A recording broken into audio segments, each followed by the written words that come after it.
way to wake ourselves up and also remind ourselves of the joy we have.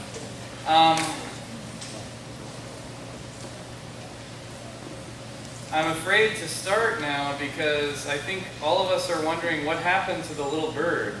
Yeah, I think it's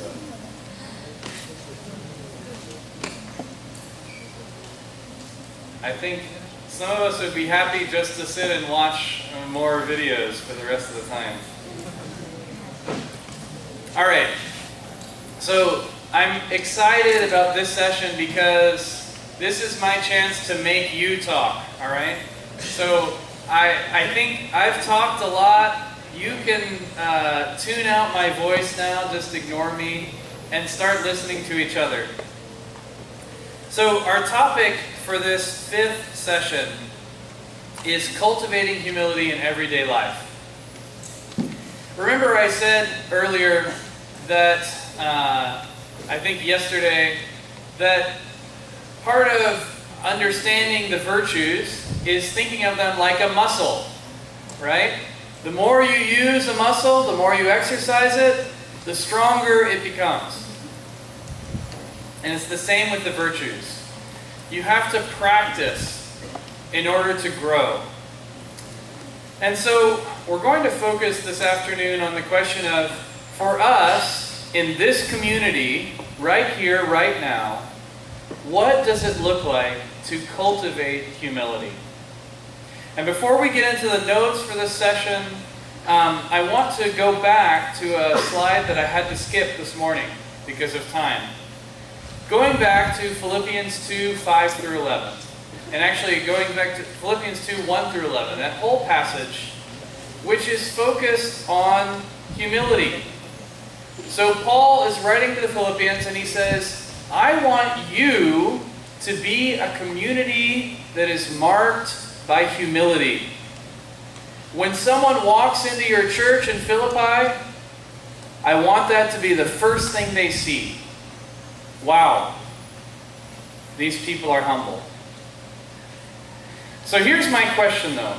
If this was going to be true for our community, and you can imagine a community in terms of a Bible college, a church, or a family, where Philippians 2, 5 through 11 was really followed, where every member was really having the same mindset as Jesus, what would this look like? And then secondly, what are the concrete steps we can take in our own communities to make this happen? All right, you're going to have a longer group discussion time right now, okay? So you can be in groups of 3 or 4, and I want you to really examine these questions. Think, what would a community that followed these principles look like? And what concrete steps could we take in our own communities to make this happen? I want you to really think in the concrete. Don't just think about an imaginary community.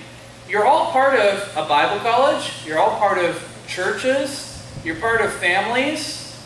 Imagine in that community, what are the things that you would want to see happen? How would you be able to tell that those communities were shaped by Jesus' humility? All right? So that includes questions of culture. So here in the Philippines, we have a distinctive way of approaching issues of humility. And even within different regions of the Philippines, we have different ways of thinking about these things. I was listening earlier with some of our alumni, they were talking about how in Batangas, there's actually a culture of bragging. There's a culture that says, where it's actually okay for you to say, hey, I'm thus and such, right? So different communities, different areas have different ways of thinking about humility. And I want you to think, how can our community communicate with our culture and really demonstrate, be a people who are marked by humility? Okay?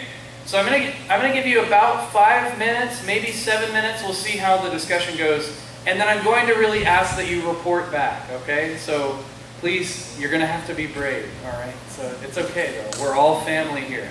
All right, so go ahead and discuss, and I'll talk to you in a minute.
Danke,